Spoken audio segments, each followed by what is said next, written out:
نکاح میں آ گئی تھی۔ وہ رقص ضرور کرتی تھی مگر کبھی کسی مرد نے اسے چھوا نہیں تھا۔ شاید خدا نے اس کی عزت کی لاج اسی لیے رکھی تھی۔ وہ ایک نیک باپ کی بیٹی تھی جو مسجد میں امام تھا، مگر پھر بھی اس پر ایک طوائف کا ٹیگ لگ گیا تھا، اس لیے سلطان احمد نے اسے اپنے سرکل میں انٹروڈیوس نہیں کروایا تھا۔ وہ جانتی تھی سلطان احمد نہیں چاہتا کوئی بھی اسے پہچانے۔ مہر بیڈ شیٹ کو مٹھیوں میں دبوچے شدت غم سے رو دی تھی۔ وہ سلطان احمد کو بتانا چاہتی تھی شاہزیب کے بارے میں، مگر مہرماں بتانے کی ہمت نہیں جٹا پا رہی تھی۔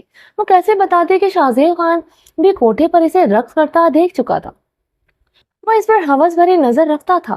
سلطان احمد کو یہ بات کتنی تکلیف دے گی؟ اس کے جگری دوست نے اس کی بیوی کے بدن کو للچائی نظروں سے دیکھا ہے، یا پھر سلطان احمد نے بھی اگر اسے ماضی کا تانا دے دیا تو وہ مر جائے گی۔ لفظ طوائف سلطان احمد کے منہ سے سننا کسی قیمت پر گوارا نہ تھا۔ سلطان احمد نے اس چند ماہ میں اسے بہت عزت بہت مان دیا تھا، اسے کبھی احساس نہیں ہونے دیا تھا کہ وہ کہاں سے آئی ہے۔ آج پھر لفظ طوائف مہرماں کے حواس چھین رہا تھا۔ مہرماں شدت غم سے اونچا اونچا بین کر رہی تھی۔ وہ نہیں جانتی تھی سلطان احمد یہ سب چھپا کر وہ اپنی زندگی کی سب سے سنگین غلطی کرنے جا رہی ہے۔ مہرماں نے غصے سے سلطان احمد کو دیکھا جو جب سے آفس میں آیا تھا اسے بالکل مکمل نظر انداز کیے 6 ماہ کی ہور میں مگن تھا۔ ہور بیڈ پر لیٹی کلکاریاں مار رہی تھی، 6 ماہ کی ہو چکی تھی، اس لیے وہ سلطان احمد کو پہچاننے لگی تھی۔ سلطان احمد کو دیکھ کر ہنسنے لگ جاتی یا پھر رو رو کر خود کی طرف متوجہ کرتی۔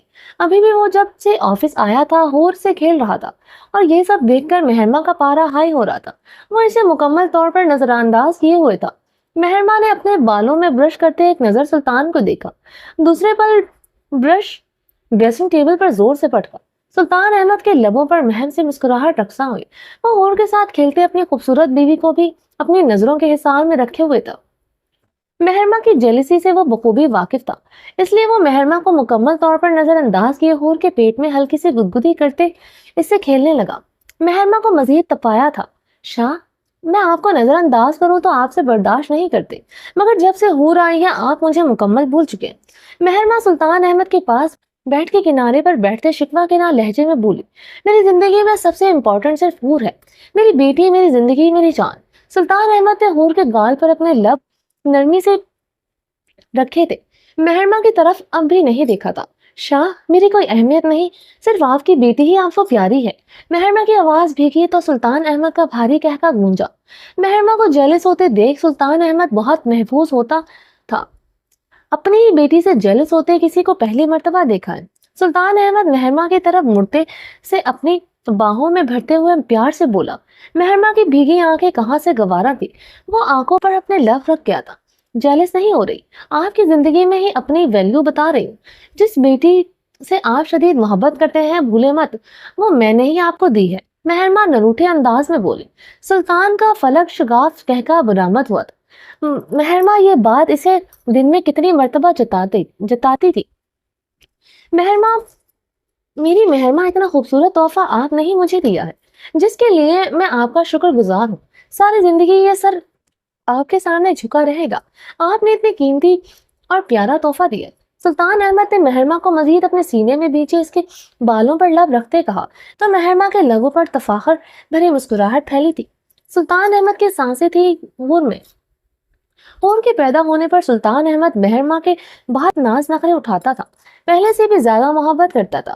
سلطان احمد مہرماں کو بیڈ پر لٹا کر اس پر جھکے اپنی محبت نچھاور کرنے لگا۔ انٹر کام کی بیل پر سلطان احمد نے ریسیو سائڈ ٹیبل سے اٹھاتے کان سے لگایا تو فون پر ملنے والی خبر سے سلطان احمد کے ماتھے پر شکنوں کا جال پھیلا تھا۔ وہ بیڈ سے اٹھتا کمرے سے نکل گیا۔ سلطان احمد سیڑھیوں سے اترتا لاؤنج کی طرف آیا۔ ماں جبین سلطان احمد کو دیکھتے صوفے سے اٹھتی سلطان احمد کو گلے لگ گئی۔ سلطان احمد کو ماجبین کا یوں سینے سے لگنا بہت برا لگا تھا، مگر ماجبین کی حالت دیکھتے وہ خود پر قابو پا گیا تھا۔ وہ نرمی سے ماجبین کو خود سے الگ کرنے لگا جو روتے ہوئے سلطان احمد کی شرٹ سینے سے دبوچے ہوئے تھی۔ مہرماں جو سلطان احمد کو دیکھتی نیچے آئی تھی، سلطان احمد کے سینے سے لگی اس سے عورت کو دیکھ کر لاؤنج کے بیچوں بیچ رک گئی۔ مہرماں کی آنکھیں شدت سے یہ گلابی ہوئی تھی، وہ سختی سے اپنی مٹھیاں دبوچ رہی تھی۔ سلطان احمد کے گلے لگی کوئی بھی عورت مہرماں سے کہا برداشت نہیں ہونے کی۔ مہرماں غصے سے آگے بڑھی۔ سلطان احمد نے مہرماں کو آنکھوں میں شرارے لیے خود کی طرف بڑھتے دیکھ لیا تھا۔ اس کے لیے ہاتھ کے اشارے سے اسے مہرما کو ادھر ہی رکا۔ سلطان احمد مہرما کی شدت بھری پوزیسونیس سے واقف تھا۔ مہرما سلطان احمد کا سپاٹ چہرہ دیکھتے سلطان احمد سے کچھ فاصلے پر رک گئی۔ وہ بھیگی شکوہ گنا آنکھوں سے سلطان احمد کو دیکھنے لگی، جو اس کے سامنے ہی کسی عورت کو گلے لگائے ہوئے تھا۔ مہاجبین، کیا ہوا ہے؟ تم اتنے رات کو کیوں آئی؟ فاروق کہاں ہے؟ سلطان احمد نے اسے خود سے الگ کرتے پوچھا۔ فاروق نے مجھے طلاق دے دی ہے، مہاجبین سسکی لیتے ہوئے بولی۔ کیا؟ سلطان احمد نے پریشانی کے عالم میں مہاجبین کو دیکھا۔ ہاں، اس نے مجھے طلاق دے کر گھر سے نکال دیا، اپنی بیٹی کا بھی خیال نہیں کیا، رات کے اندھیرے میں مجھے اور انشا کو گھر سے نکال دیا۔ مہاجبین نے روتے ہوئے 5 سالہ نشا کو دیکھا، جو ایک طرف سہمی سی کھڑی تھی۔ سلطان احمد کی بھی نظر نشا پر پڑی، جو ایک طرف سہمی سے کھڑی رو رہی تھی۔ لیکن کیوں؟ فاروق نے تمہیں طلاق کیوں دی؟ سلطان احمد نے معصوم سے نشا کو دیکھتے اپنا ماتھا مسلتے پریشانی سے پوچھا۔ اس نے بیٹے کے لیے دوسری شادی کر لی ہے اور مجھے اور نشا کو گھر سے نکال دیا، کیونکہ نشا کے پیدا ہونے کے بعد میری اور اولاد نہیں ہو سکتی۔ میری امی نے مرتے ہوئے میری ذمہ داری تمہیں اور خالہ امی کو سونپی تھی۔ خالہ امی نے تمہارے ساتھ میری منگنی کی تھی، مگر تم نے خالہ امی کے مرنے کے بعد مجھ سے منگنی توڑ دی، میری شادی کر دی۔ فاروق تمہارا انتخاب تھا، دیکھو کیا کیا اس نے میرے ساتھ۔ مہاجبین روتے ہوئے چیخے۔ سلطان احمد پریشانی سے اپنی بیڑ سہلاتے صوفے پر بیٹھا۔ مہاجبین کی اور اس کی منگنی بچپن میں ہو چکی تھی۔ سلطان احمد نے اس وعدے کا پاس تب تک تھا جب تک اس کی ماں نور بیگم زندہ تھی، کیونکہ وہ مہاجبین کو پسند نہیں کرتا تھا، مگر اپنی ماں کے احترام میں تب خاموش رہا۔ اپنی ماں کے مرنے کے بعد سلطان احمد نے مہاجبین کی شادی کسی جاننے والے سے کر دی۔ بدلے میں مہاجبین کو ڈھیروں جہیز اور بھاری جائیداد کے ساتھ رخصت کیا تھا، مگر شاید اسے فاروق کو پہچاننے میں غلطی ہو گئی تھی۔ مگر اب اسے اپنی غلطی کا احساس ہو رہا تھا، اسے اتنی جلد بازی نہیں کرنی چاہیے تھی۔ مہاجبین سلطان احمد کی منگیتر رہی ہے، یہ بات مہرما سے برداشت نہیں ہوئی تھی۔ وہ سلطان احمد اور مہاجبین پر ایک نظر ڈالتے وہاں سے چلی آئی۔ سلطان احمد کی توجہ کسی اور عورت پر برداشت نہیں کر سکتی تھی، وہ بھی اس کی سابقہ منگیتر پر تو بالکل بھی نہیں۔ مہرما کو لاؤنج سے جاتے دیکھ کر مہاجبین کی سسکیاں عروج پر پہنچی تھی۔ اس نے پہلی مرتبہ مہرما کو دیکھا تھا، اسے مہرما سے شدید جیلسی محسوس ہوئی تھی۔ شاید سلطان نے مہرما کی وجہ سے اسے چھوڑا تھا۔ مہاجبین کے دل میں مہرما کو دیکھتے ہی گانٹھ پڑی تھی۔ مہرما اسے کی خوبصورتی سے حسد محسوس ہوئی تھی۔ مجھے لگتا ہے سلطان تمہاری بیوی کو میرا یہاں آنا پسند نہیں آنا، مہاجبین نے روتے ہوئے جتایا تو سلطان احمد لب بھینچ گیا۔ مہرما کا ایسے جانا سلطان احمد کو بھی کافی چبھا تھا۔ اگر تمہاری بیوی کو برا لگا ہے تو میں اپنی بیٹی کو لے کر کسی فلاحی ادارے چلی جاتی ہوں، مہاجبین نے روتے ہوئے کہا۔ تم نہیں جاؤ گی، تم اب یہیں پر ہی رہو گی، سلطان احمد صوفے سے اٹھتے غصے سے بولا۔ ملازمہ کو بلا کر مہاجبین اور نشا کے لیے کمرہ سیٹ کرنے کو کہا۔ سلطان احمد نے کمرے میں آتے ہی مہرما پر غصیلی نظر ڈالی، جو بیڈ پر گلابی چہرہ لیے بیٹھی رہی، آنکھیں اور گال گلابی ہو رہے تھے۔